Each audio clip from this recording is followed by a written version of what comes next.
देखिए बच्चों, आज नया चैप्टर शुरू करते हैं आर्किमिडीज प्रिंसिपल, जिसमें आएगा एक्चुअली आर्किमिडीज प्रिंसिपल है वो रिलेटेड है कि why some things some objects sink in water and others float. Suppose ये प्लास्टिक की बोतल है, ये फ्लोट करती है, ये बोतल ये आधी डूबी हुई है, और अगर आप इसमें पत्थर या कंकर इस पानी में डालोगे वो पूरे का पूरा डूबेगा। तो ये ऐसा क्यों होता है? जैसे अभी बॉल डाली तो ये पूरी डूब गई। अगर आप बैलून को देखोगे, बैलून पानी में डालते ही ये तैरता रहता है, क्योंकि एक फोर्स लगता है जिसको अपथ्रस्ट कहते हैं। नीचे से पानी इसको अपथ्रस्ट लगाता है, ऊपर हर चीज के ऊपर ये अपथ्रस्ट होता है, लेकिन किसी चीज पे कम, किसी पे ज्यादा। बैलून पे ज्यादा होगा।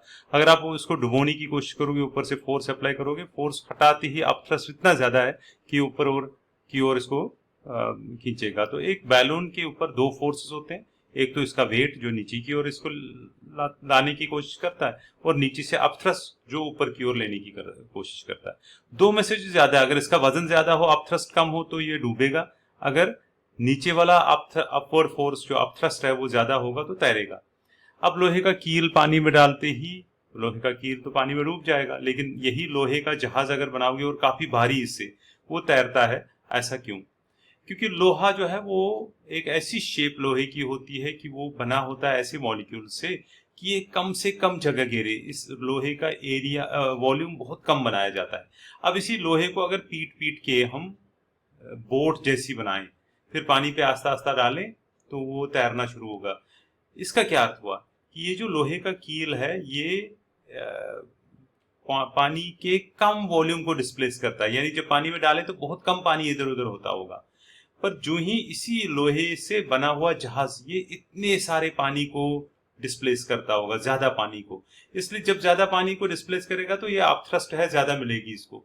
लोहे का कील कम पानी को डिस्प्लेस करता है, इसलिए अपथ्रस्ट कम मिलती है। सो एक्चुअली ये निर्भर करता है आप कितने पानी को कोई चीज डिस्प्लेस करता है। यहाँ पे पानी की बात करें, अदरवाइज फ्लूइड्स की बात।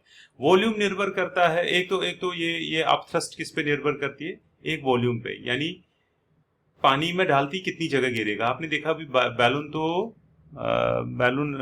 पानी में डूबा ही नहीं, क्योंकि उसका वॉल्यूम बहुत ज्यादा है। वजन तो लगभग लगभग कुछ भी नहीं है, बहुत कम है, इसलिए वो नीचे वाला फोर्स ज्यादा है, वजन कम, वजन हो गया ऊपर से नीचे की ओर जो फोर्स वो कम है, तो नेचुरली तैरा।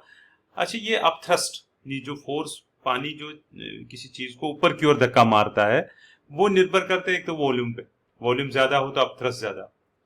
डेंसिटी ऑफ लिक्विड, इसका क्या अर्थ हुआ? डेंसिटी ऑफ लिक्विड हो गया लिक्विड कितना, लिक्विड की डेंसिटी क्या है। मतलब 1 लीटर पानी अगर लोगे, लगभग उसका वजन 1 किलो होता है। अगर इसी के बदले 1 लीटर मरकरी लोगे, उसी बोतल में आप मरकरी भरोगे, उसका वजन ज्यादा होगा, काफी ज्यादा। अच्छा, खाने वाला तेल भरो उसी बोतल में, वो भी ज्यादा वजन होगा। ग्लिसरीन भरो, वो भी ज्यादा वजन का होगा, क्योंकि इन चीजों की डेंसिटी ज्यादा होती है। डेंसिटी हो गया उतने ही वॉल्यूम का ज्यादा मास होना। तो अगर आप जो चीज पानी में डूबता हो सकता है अगर वो खाने के तेल में डालोगे, ग्लिसरीन में डालोगे, वो नहीं डूबेगा। हनी में डालोगे, नहीं डूबेगा, क्योंकि वो कंपेरेटिवली हेवी होते हैं। और अगर मरकरी में डालोगे, मरकरी भी लिक्विड है, उसमें तो बिल्कुल ही नहीं डूबेगा। तीसरा, यही अपथ्रस्ट जो है वो डिपेंड करता है एक्सेलरेशन ड्यू टू ग्रेविटी। जमीन कितने फोर्स के साथ उसको नीचे की ओर खींचती है। खैर, ये यहाँ पे ये वाला हमारी धरती के ऊपर ऑलमोस्ट कांस्टेंट है। फिर से जहाज की बात आई तो इस जितना कोई चीज पानी में ज्यादा जगह घेरता है, उतना इसका वजन कम हो जाता है। मतलब पानी में चीजें हल्की हो जाती हैं, तो इसका इतना हिस्सा पानी में डूबा हुआ है, तो नेचुरली इसका वजन कम हो जाएगा। अब अपथ्रस्ट इसको ज्यादा मिलेगा। जितना वजन, weight of water it displaces, जितने पानी को ये डिस्प्लेस करेगा, उतना इसका अपथ्रस्ट ज्यादा मिलेगा। आर्किमिडीज एक साइंटिस्ट थे, बहुत पहले की बात, आज से 2000-2500 साल पहले की बात, जब पता नहीं पेन भी था, लेकिन कमाल उस जमाने का कि जब पेन पेंसिल वगैरह कुछ भी नहीं था, तब भी इसने वो लॉ बताया, और वो आज भी इतना ही वैलिड है। उसने कहा, when an object is wholly or partially immersed in a liquid or fluid, it displaces it, and the object loses mass. The lost mass is equal to mass of the liquid displaced by it. जितना कोई चीज पानी में डुबोगे, वो पानी में जगह घेरेगा। जब पानी में जगह घेरेगा, उस जितने पानी की वो जगह घेरता है, उस पानी का जो वजन होगा, जितने पानी की जगह घेरेगा उसका वजन इसमें कम होएगा। इसको पूरी तरह से मैं समझाता हूं, ये अच्छी तरह से समझने की कोशिश करो पहले। अब thrust is also equal to weight. हाँ देखो, ये मछली पकड़ने का वो कांटा है। अभी तो ये डंडी देखना, ये बिल्कुल सीधे है। जो ही मछली बाहर निकली ना, ये टेढ़ा होने लगा, इसका मतलब इसका वजन बढ़ गया। तो पानी से निकलते ही ये हेवी होने लगा। आप ऐसे ही आप में से कितनों ने स्विमिंग अगर की हो पानी के अंदर, आपको पता चलेगा पानी में अपना आप लगता है मैं बहुत हल्का हूँ। आप बहुत वजन, हेवी वेट का चीज पानी में उठा सकते हो। पानी से बाहर निकलते ही आपको लगेगा ये तो बहुत भारी है। मान लो ये इस मछली का 4 किलो की ये मछली है, सपोज। जो ही निकालोगे हो सकता है आपकी 5 किलो की हो जाएगी, क्योंकि पानी में डालते ही इसने कुछ पानी की जगह घेरी होगी ना मछली ने। जितनी तो पानी में कितना वजन हमने माना इसका, सपोज कितना किया था, 4 किलो। तो इसका मतलब पता क्या हुआ, इस मछली ने पानी में 1 किलो की जगह घेरी।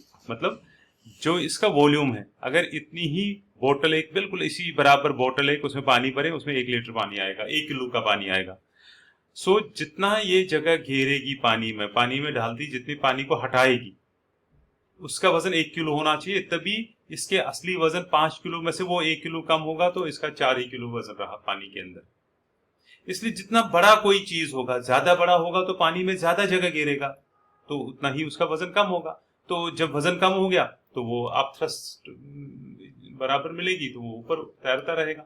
इसीलिए उसी चीज का वॉल्यूम अगर ज्यादा हो, तो गुब्बारा अगर हम लेंगे, अगर आप एक गुब्बारा लोगे ना, गुब्बारे को कंकर डालो बीच में, 5-6 कंकर डालो गुब्बारे को, और फिर उसमें थोड़ी सी हवा भरो और पानी में डाल दो, वो डूब जाएगा पक्का।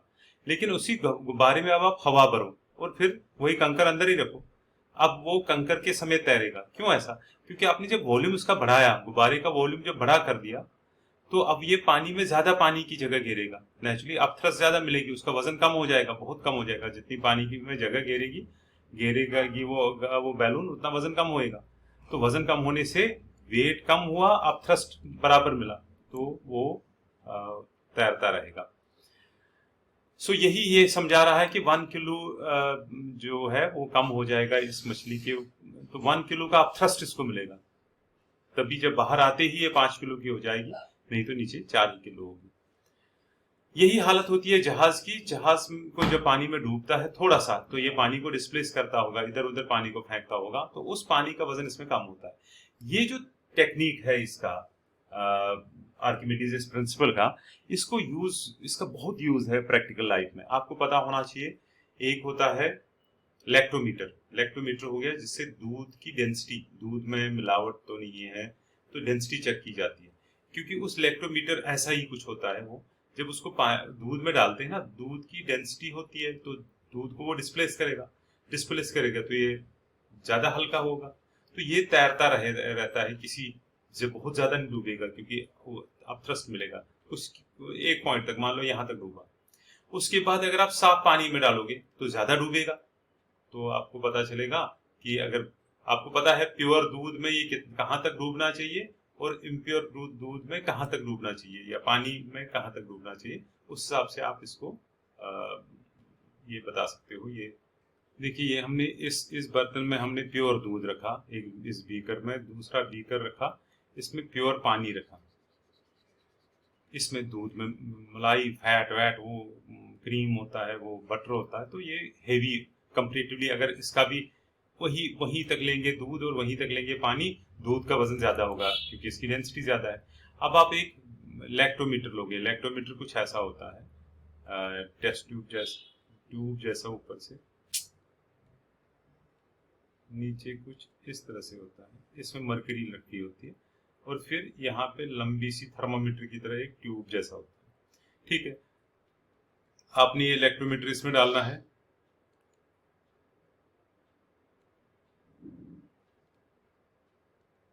तो इस लैक्टोमीटर को आप थ्रस्ट मिलेगी, कुछ तो थोड़ा सा मिलेगा। सपोज ये यहां तक डूबा, यहां तक, इसको आप लिखोगे प्योर मिले, पी रखोगे नाम इधर लिख के, इसी शीशे पे लिखा होता है पी।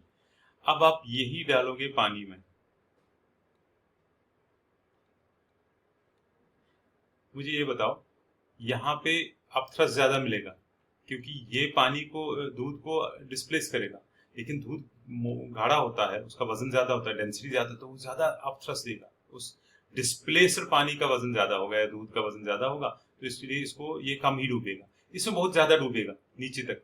तो यहाँ पे आपने लिखा था प्योर मिल्क पी, और यहाँ पे लिखोगे वाटर, प्योर वाटर। अब आप देखोगे अगर यहाँ तक ही डूबा तो प्योर पानी, प्योर दूध, और यहाँ पे या एम लिखेंगे यहाँ तक, और अगर यहाँ तक डूबेगा तो वाटर, इनके बीच में डूबेगा तो पता चलेगा कितना पानी है दूध में। इस तरह से इलेक्ट्रोमीटर काम करता है। मैं ये एक बार फिर से समझाऊं कि सपोज आपने ये पानी है, इसमें पानी का टब है ये,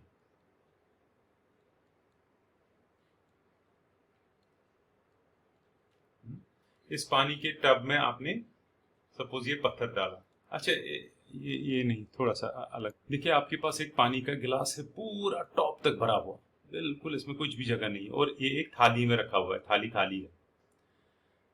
आपने एक बड़ा सा कुछ पत्थर वजन लाया, मान लो इसका 100 ग्राम वजन होगा, इस पत्थर का आपने स्प्रिंग बैलेंस से तोला तो 100 ग्राम था। अब आप आस्ता आस्ता ला रहे हो और इस पत्थर को डूबने देते हो इस पानी के अंदर।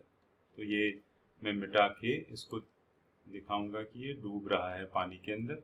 ये आपने पत्थर अब इस पानी में डुबोया, यहाँ पे पॉइंटर 100 ग्राम पे था, अब ये पॉइंटर थोड़ा सा ऊपर आएगा, ये 80 ही ग्राम में भी रहेगा। आई डोंट नो एग्जैक्टली 80 रहेगा जितना, लेट अस सपोज ये 80 रहेगा, वजन पक्का कम होगा, वो तो बात पक्की है। लेकिन जब यूं ही आप डालोगे तो इसमें से पानी बाहर आएगा, क्योंकि ब्रम तक भरा हुआ था, पानी इसमें बाहर आएगा, वो थाली में गिरा। ठीक है, तो हमने देखा पहले वजन, मैं लिखूंगा पहले का वजन W1 वो 100 ग्राम था, अब जो वजन हुआ W2 वो 80 ग्राम पानी में डूबने के बाद, तो 20 ग्राम का पानी कम हो गया। W1 minus weight lost is 20 ग्राम।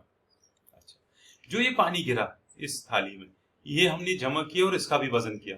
वो पानी एक छोटे से बीकर में जमा करा, पहले बीकर को तोला, फिर पानी के समेत तोला, फिर पता चला पानी कितना है, उस पानी का वजन जरूर 20 ग्राम होना चाहिए। ये कमाल की बात आर्किमिडीज ने बताई, बार बार एक्सपेरिमेंट करते करते।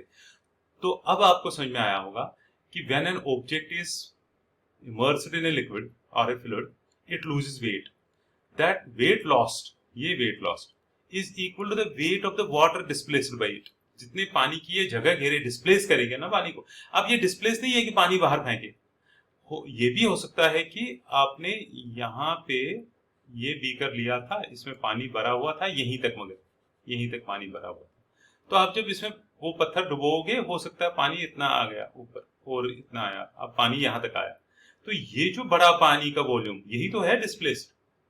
इस बड़े हुए पानी का वॉल्यूम और इसमें जो पानी में डालते ही वजन कम हो गया, वो बराबर होना चाहिए। आई थिंक अब बात समझ में आई होगी तो मुझे लिखोगे कमेंट्स में, अगर नहीं आई होगी मैं फिर से समझाऊंगा, मेरे को तब भी बताओगे।